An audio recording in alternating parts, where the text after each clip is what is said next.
Welcome. The Great Work. This is the book we'll be talking the most today. In this episode, I'm welcoming my brother and my friend James. How are you doing today? I'm doing really good. Congratulations, you just released your book. I'm a published author, man. It's quite the feeling. Describe that feeling.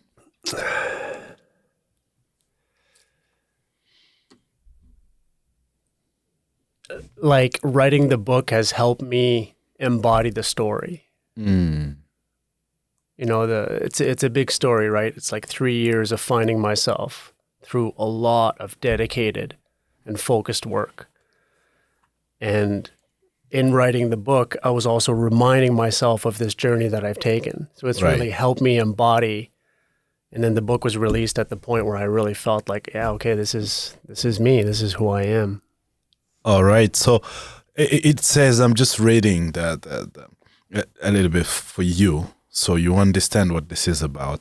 From the age of death to the heart of the Amazon, this is the story of a man who surrendered everything to discover who he truly is. Oh. What's the beginning of it? Let's just go back to the beginning of the beginning. So, like, what kicked off the great work? This is like not the end, but this is the present. Right. This is the now. This is the second awakening. Yes. Yeah. So, how did you come to decide, okay, it's time to find my way back? It was the depth of hell. It was 3 years ago, almost to the day. At the age of 14, I slipped into addiction and alcohol with cocaine and alcohol. I found cocaine in my father's pockets, and I began a 25-year entrenched relationship with it. And then this one night, it was a Wednesday, I took my car, told myself I was going out for one drink. And 2 hours later, I was driving my car drunk. I was looking for cocaine. I crashed my car. I didn't have money to fix it. I didn't have a car to pick up my kids. That was it. That was it. Like, I couldn't go on any further than that. You crashed your car? Yeah, so I was driving my car and I jumped over a median and I broke my tire. Looking for cocaine while I was drunk. Wow. Yeah, on a Wednesday night. So I put on the spare and I drove home, and the next morning the spare was flat. And that was it, because I didn't have money. If I had the spare, I could have still driven around and pick up my kids, and I could have still managed to live the lie, you know? But when my spare was broken, I didn't have money to fix my car, I didn't have money for towing, I didn't have a car to pick up my kids. That was it. That for me was like, I'm done. So I called a friend, we went for a walk, and at the end of our walk on that day, she pointed to a house and she says, that house there, they do that mushroom therapy thing. So I knew there was psychedelic therapy in that house. Right. So I finished the walk, I went, I knocked on the door, and I was crying. And the woman opened up the door and I said, I know you don't know me, but I'm done. I'm done feeling what I don't want to feel, and I'm done doing what I don't want to do. I don't know why, but I feel psychedelics will help. Can you please help me? She opened the door. Wow. And in that first ceremony, overnight, I kicked a 25-year habit of drinking and cocaine. Wow. That first ceremony, overnight, my intention was, show me what's behind all of this and help me heal. And through the work of the medicine and the medicine worker, I got to the source of why I was drinking. But it's a big jump for someone. How comfortable were you to go from the accident to just knocking to random dudes? I don't know. I was done. I was done. Like, yes. I hear a lot of people say, like, oh, I'm done with this. I'm like, are you really?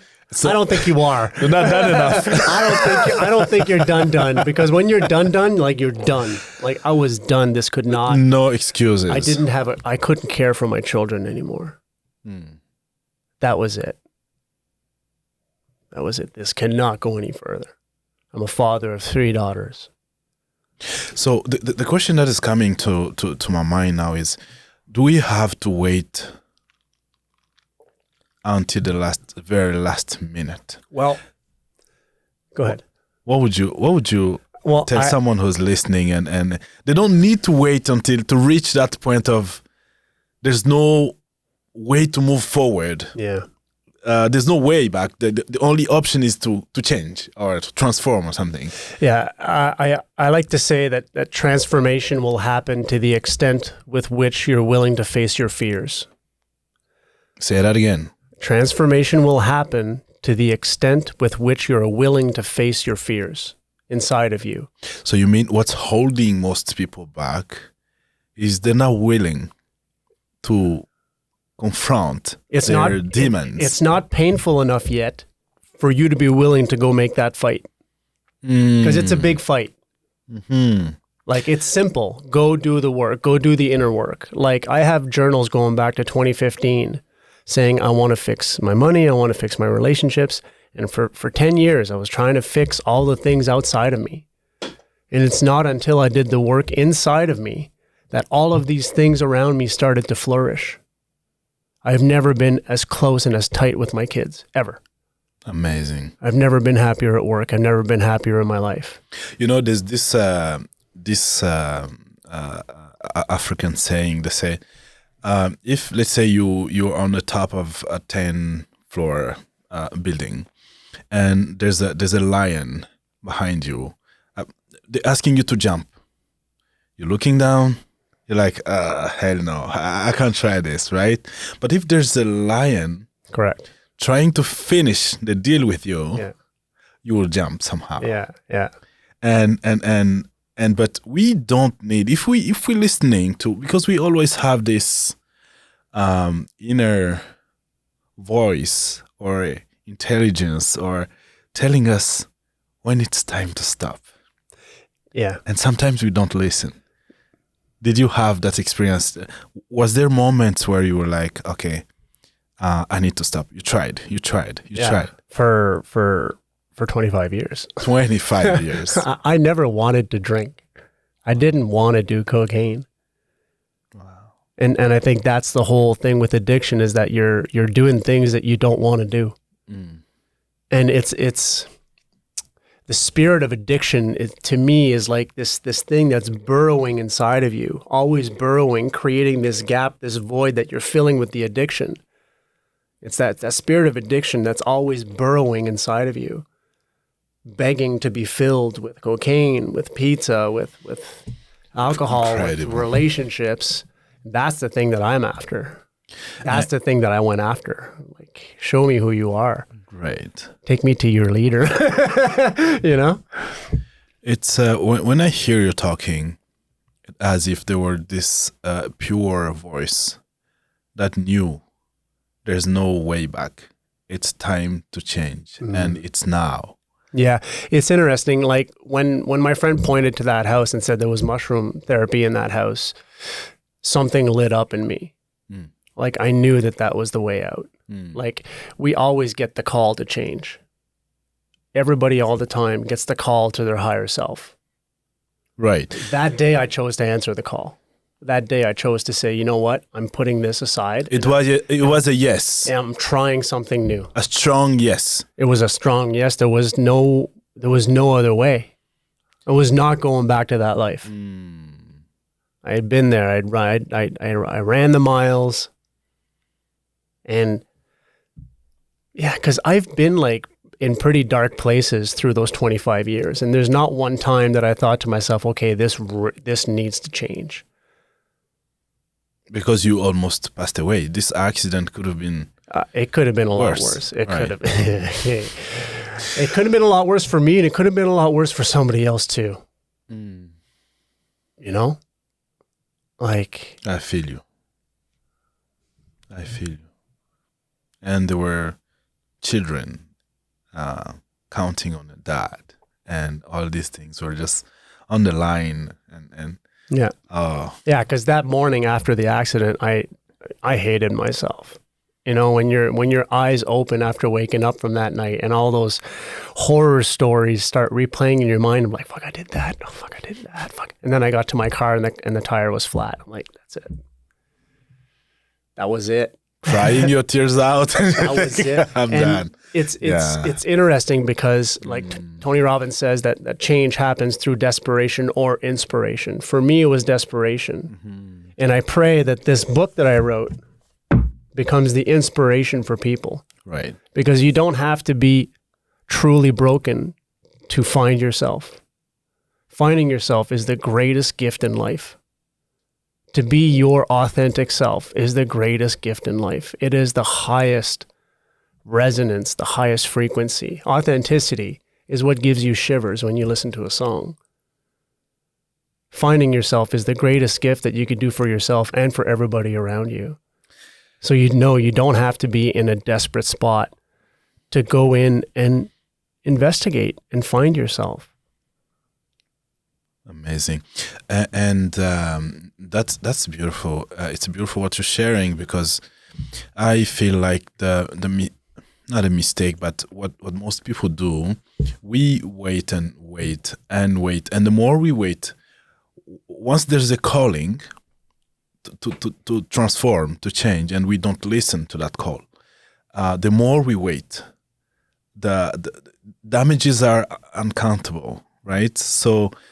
From that point where you feel like, okay, it's time, and you don't listen, you're now accumulating damages, not just damaging yourself, and now you're damaging yourself and people in your life, and you pretend to love them. You say you love them, and now your behavior, your way of life is causing damage to them, and so listening to that calling from life, that's life itself calling you back. It's just like it's time. Thank you for sharing that. So then you had your ceremony. How was life like the next 1 year from that ceremony? It was absolute, like overnight, I kicked a 25-year habit of drinking, and I haven't had a desire. I haven't had a feeling of wanting a drink ever since that first ceremony. And this was with psilocybin? No, it was MDMA, 2CB, and 3-MMC. 3 different medicines that are made to go deep and to go find yourself, to go find the reasons. And I think the biggest thing, if I was going to tell anybody who wants to take a stab at finding themselves through psychedelics, is that purpose is power. Your work must have purpose. That moment you decide to work with psychedelic, did you take time to learn more about it, to research? Listen, I'll tell you the research I did, okay? When this licensed medicine worker suggested those 3 medicines, I knew what MDMA was. I had taken it recreationally. But the 2 other ones I didn't know. So I Googled the first one, 3-MMC. And I'm looking down the list of symptoms, of potential side effects, and one of them was may cause death. And at that point, I had a very important choice to make. To say, no, I'm going back to this life because this is crazy, but I chose to close the laptop and just trust. Yes. Just complete surrender. I need to do something different. I had done EMDR, I had done hypnosis, parts therapy, cognitive behavioral therapy, so many therapies for decades. All these tools are not bad per se. They may or may not work for certain people. The idea is always to try what works for you. Yeah, and there's always something that may work for some people. Yeah. EMDR was really good for reducing the response to a memory. Like that's the thing that I've realized with psychedelics is that it changes. You're talking about rapid eye movement? Yeah. Oh, okay. Yeah. The thing that I've noticed with psychedelics is that it changes the feeling that's associated to the memory. You're able to change how you feel about what happened. You can look at the memory and you can be there and heal and breathe life into it. And then all of a sudden, this horrible thing that happened to you is now something that gives you strength, gives you purpose. Because in your deepest, darkest place lies your greatest gift for humanity. Because it's your story of inspiration for people who are going through something similar. So this feels, sorry to interrupt you, but this feels like a magical recipe or something. And I understand that it worked this way for you. Yeah. Should everybody expect results may vary. Results may vary. Yes, there's a lot of parameters that it's very hard to tell someone how it's going to be for them, and if feeling the calling to work with these medicines. And like I said, you'll transform to the extent that you're willing to face those things. And I was fearless in facing those things. Right. I chased every storm. Every storm, every time I'm like, I'm on you, I got you. Did you have any downtime after that work, like in the first year? So tell me about that. So the first ceremony was like changed my life. I went from becoming an alcoholic and an addict to not alcoholic and not addict, like overnight. And that was pretty drastic. So like 2 or 3 weeks later, I messaged the healer and I said, I'm ready for ceremony number 2. And she says, you need to integrate. What is integration? How long does that take? She's like 6 to 12 months. I'm like, I don't have that time. But that's the way it was. We did my second ceremony at the 8-month mark. And that's the ceremony that changed everything for me. It's the ceremony that I became, I guess, the second awakening, you would call it. It's a good point you mentioning, because I feel like when people start working with plant medicine, there's a tendency to overwork with these medicines, and we kind of bypassing the integration part. And I'm glad you listened to this this particular helper. Yeah. Please don't just do it for it's not the solution. It's not the solution. No. It's not the solution. It's a very powerful ally. It can help you, but it's in you. It's the same.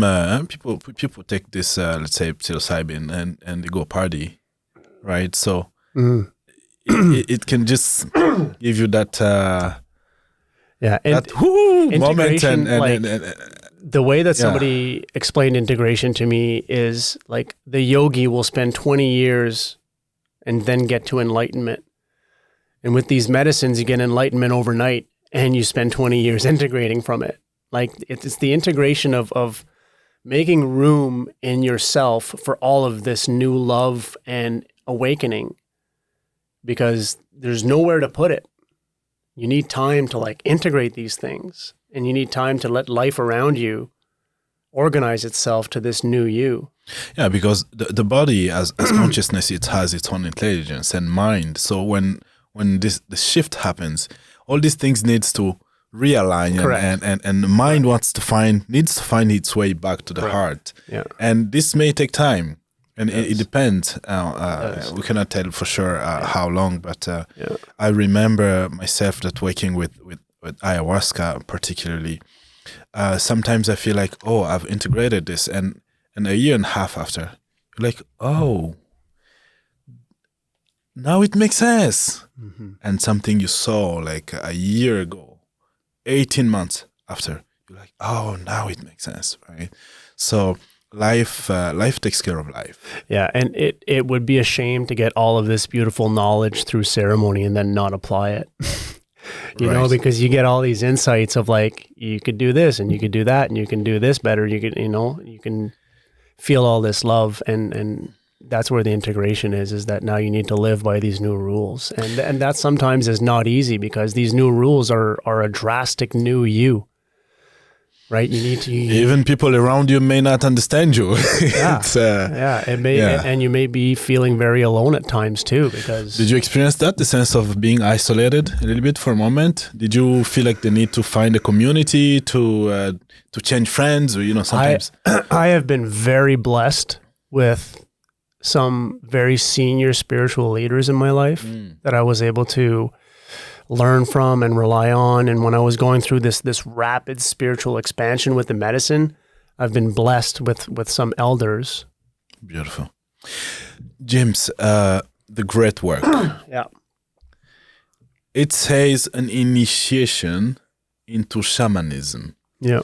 So we're talking about someone who was about to die in a car accident looking for cocaine to now a student shaman or shaman student, I don't know how do you say it in English, but how did you feel the calling to now learn under a teacher to deepen your relationship with the medicine?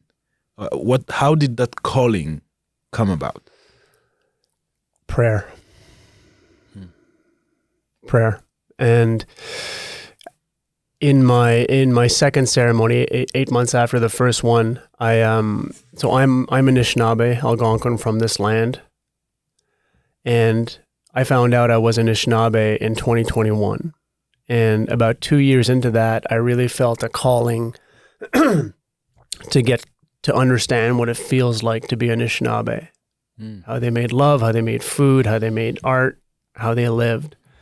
So in that ceremony, I prayed. I'm like, please send me somebody who can teach me what it feels like to be Anishinaabe. And a month later, I received a phone call from my mom that she wanted me to meet one of her high school friends who's a senior spiritual elder, Elder Solomon Wawate. And he was looking for a helper. And I was looking for an elder. And so I became his helper. And as his helper, I was responsible for driving him to events. He was speaking at universities and at governments. So I was responsible for all the logistics and the money. And he would teach me. Wow. Somehow, like they said, when the student is ready. Yep. And then I had been drinking ayahuasca for about 18 months. And I felt, I don't know how to explain feeling called to the medicine. Like, that's hard to explain. It's just, you just know that there's just something more. Before moving forward, maybe someone is listening to this episode and they don't know what ayahuasca is. People are a little bit familiar with psilocybin, but not too much with ayahuasca. Yeah. What can you just share like this? Ayahuasca is a tea that comes from the Amazonian jungle. It's brewed by taking a vine and a leaf and you cook it together and it makes a tea. And when you drink that tea, you experience a spiritual event. It's a very deep medicine. It's a very powerful medicine that heals and that guides. But it's a very powerful process. It's not just going into the jungle and then... No, it takes 5 days to make the tea. It takes 5 days. It takes 5 days to make the tea. And people who's in charge of these shamans, their initiation looks like what? Their initiation for me or for them? No, for them to becoming like a... Oh, it's they start drinking the medicine at the age of 8 years old. Wow. Like they grow up that this is their life. Like I went to Shanakaya in Brazil. That's where my teacher, Peje Nainawa, his village is. And over there, everything, you're living in prayer. Like here in Canada and in the West, we make time to pray. Right. We carve out time. I'm going to kneel and I'm going to pray and I'm going to have my altar. But over there, you're living in prayer. You're living one with the jungle all the time. They don't carve out time to pray because they're consistently living in prayer. Must be and like initiations, harmony with nature itself. Initiations are very hard. Like the story anecdotal that I got from him is that there's one where they do things to you that make you uncomfortable and you need to stay focused in that discomfort. Right. I think those are one type of initiations. And then others are drinking master plants and dietas. And how did you come about to find a teacher? The same way, prayer. The same way. I had been drinking ayahuasca for about 18 months and I felt the call to the medicine, to the jungle. this obsessive call that where the music I was writing was for ayahuasca, about ayahuasca. I was thinking about ayahuasca all the time. So in one ceremony, I prayed. I said, I'm devoted, wholeheartedly devoted to you, Mother Ayahuasca. If I am meant to do work with you, then please send me a teacher. Mm. And about a month later, I got a message from a friend saying, this man is coming to my place. And this man was my teacher.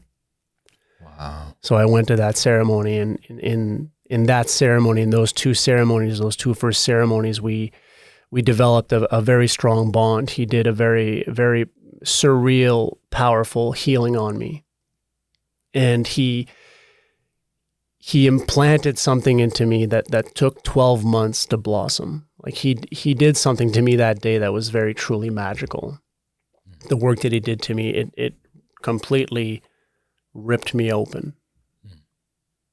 And yeah, that's where it started. I went to his village a couple months later, and just working with him. And like I said, it's not sinking in truly yet what's truly happening. Like, this is a complete blessing, a complete transformation to my life. It's not a decision that you just you make randomly and now want to be to become a shaman. No. These things, when you have a calling for it, it will come to you, and it will tell you that. Yeah. Beautiful. Yeah, it's beautiful, and I've also in this book I go through 2 near-death experiences I had growing up. At the age of 1, I was given peanut butter by mistake, and I'm allergic to peanuts, and I went into anaphylactic shock, started dying as an infant. 12 months? I was 18 months old. 18 months, yeah. And in my second medicine ceremony with that woman, I went into that memory. And healed that part of me. That was a lot. And then the second near death, I was 14. Asthma attack. Spent 2 weeks in the hospital. Nearly killed me. And those things have prepared me for what's to come. Have given me the strength needed to be able to do this great work. Somehow, like they say, whatever is happening for a reason. Yep. It's just getting you where you need to go. And it might be hard in the moment, unbearable. It might bring about a lot of suffering also.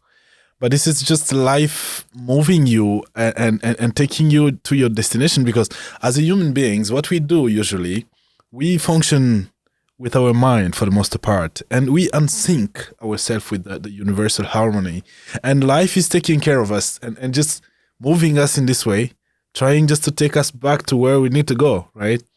And somehow when you reach, I don't like this word reaching, but when you uncover the truth, you kind of don't want to change anything to the past. You're just like, I don't want to change anything about this. And somehow you come to see a perfection to whatever happened in your life. Yeah, and, everything that's happened to me has prepared me for these moments. You know, and I love that. I would like you to mention that the respect that these tribes, the way they treat the relation to the medicine, the way they honor it, because now. Ayahuasca retreat is now like a big business, and we see comments and reviews that are not very encouraging. What advices would you give someone who's feeling the calling to go and heal and sit with this plant medicine, particularly ayahuasca? I would say reach out to me. Because Anishinaabe has a healing village in Brazil. And if you want to experience the real deal with some real deal people, these are the people to work with. Trusted people. Trusted people who have been working with the medicine for centuries. And they make it in the way of the long ago, by hand, with prayer, with music. And music plays a big role. Huge role. Yourself, you play music. I play a lot. And now you paint. I'm a painter. How did you come with all these gifts and medicine, brother. And I would say it's not the medicine, it's the process of finding myself. Because it's not until after that second huge healing ceremony that something told me, the medicine told me that my creativity would explode. Something told me. And about a month after that second ceremony, I was driving behind a mall and I dropped something in the car. So I stopped my car to pick it up. And when I lifted my head and I looked over, I was right in front of an art studio. I didn't know that there was an art studio there. But when I stopped to pick it up, I looked over, I was in front of an art studio. Beautiful. I knew it was a call to go in. So I went in. I took my daughter at first because she liked to paint. And then I found myself pushing her out of the way because I'm like, wait, let me try this. And I went there every week for 12 months. I started painting 1 small canvas a week, then 3 a week, then 9 a week. And then I moved to canvases that are 3 feet by 4 feet. I have some hanging in local stores. I've had private auctions. It just exploded out of me. Somehow working with this medicine, your gift will come out naturally. You find yourself doing things naturally. It's effortless somehow. It's like what I found is that when you find yourself, you find your passion. And it just so happens that the thing that drives you the most, that you're the most excited to do, that takes you the least effort, that you could put the most time in, turns out that that's probably your purpose as well. You find your passion, you find yourself, and you find your passion, and you find your purpose. That's the journey to self. That's it.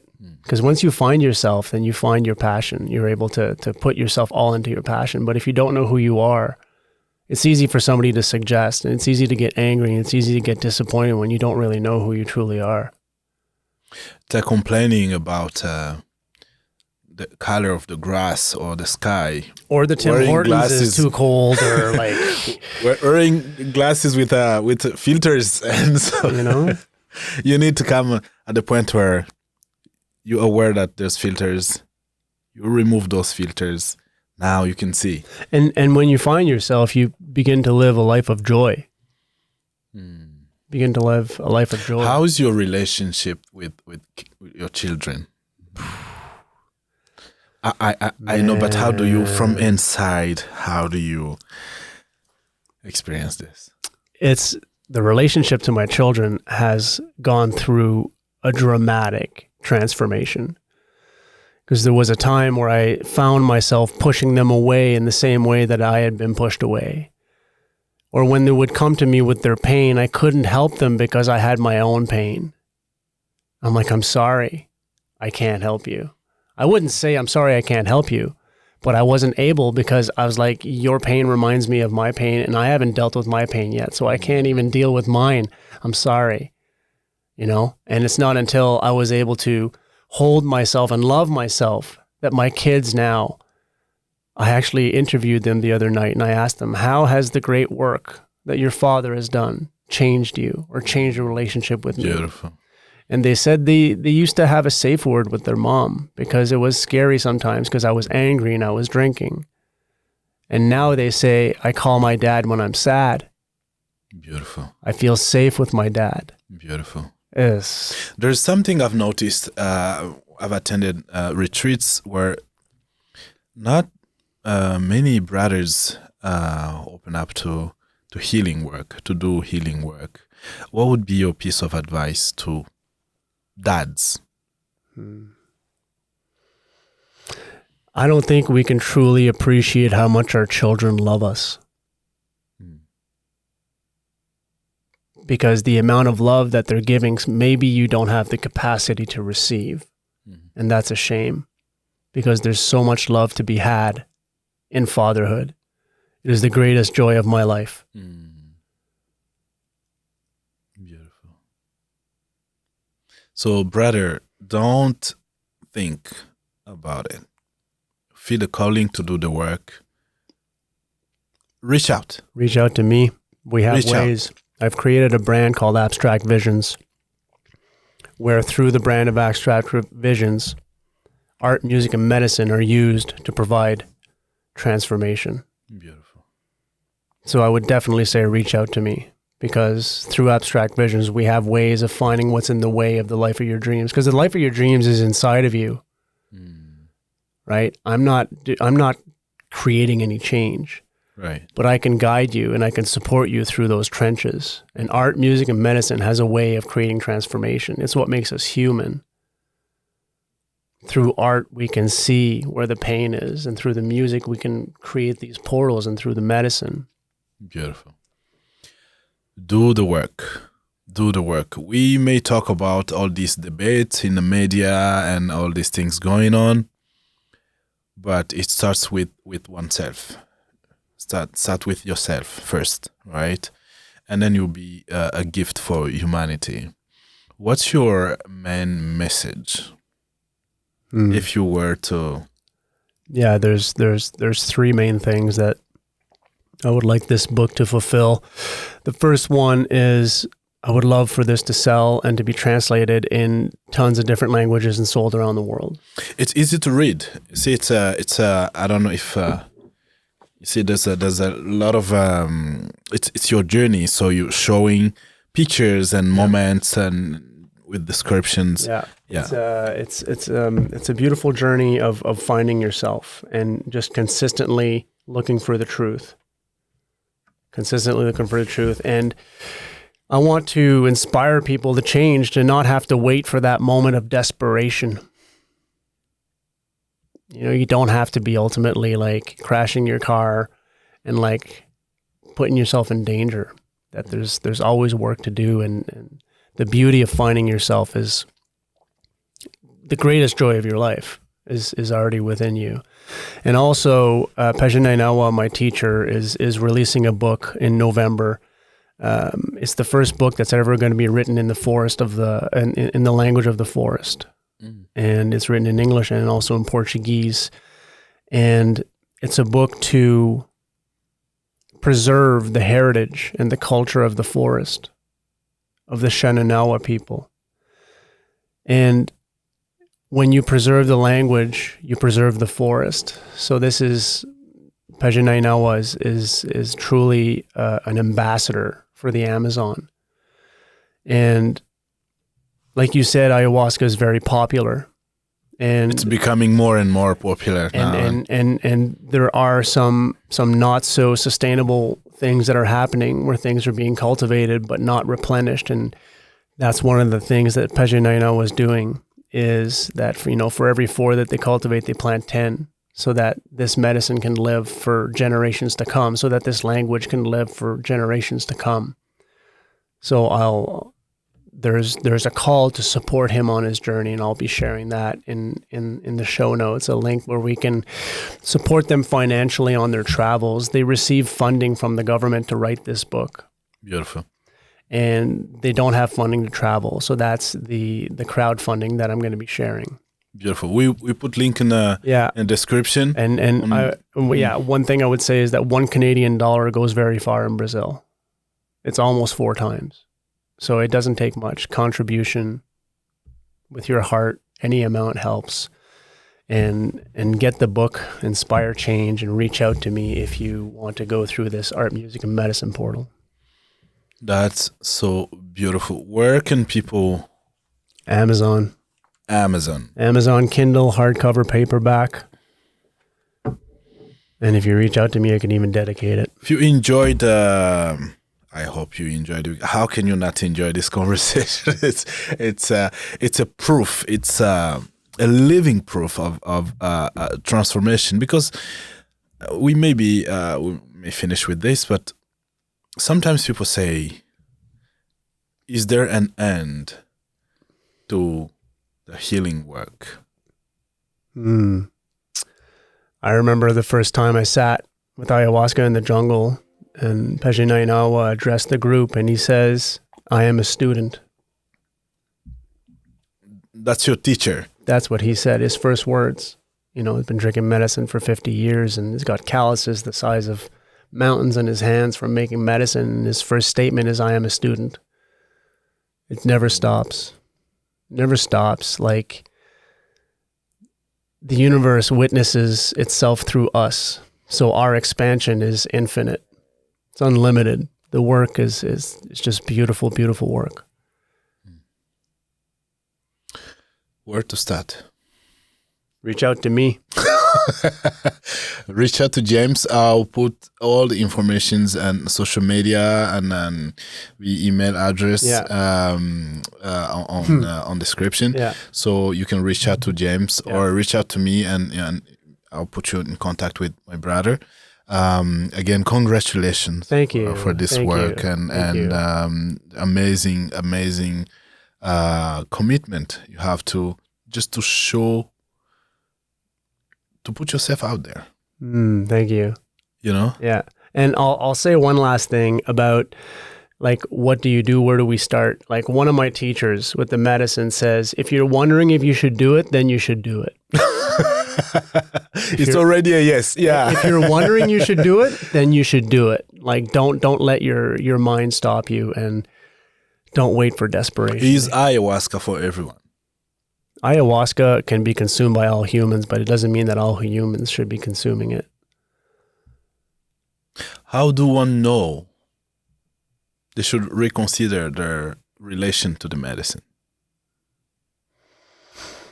That's a good question. Like the first thing that comes to my mind is like if you're on a bunch of pharmaceuticals, like if you're on antipsychotics, if you're on antidepressants and you're taking 13 pills a day, then I would probably say you wouldn't be fit to drinking the medicine right I remember sitting in a church in Montreal one day, and there was this brother who came, and all along, you know, it's more like a church context, so singing, and you must like it this way, or so, and it looked very off, and at the end of the ceremony, I asked him, how was it for you?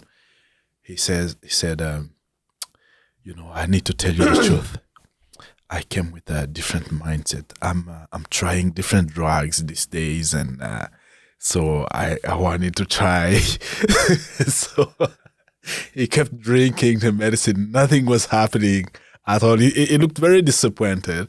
And this is the attitude not to have, right? If feeling the calling, it must come from deep inside and being authentic about your engagement. And I think like I said, if you're wondering if you should try it, then you should probably do it. Like that's what my teacher says, or one of my teachers says. If you're wondering if you should do it, then you should do it. And I think the next step is to find somebody who's reputable.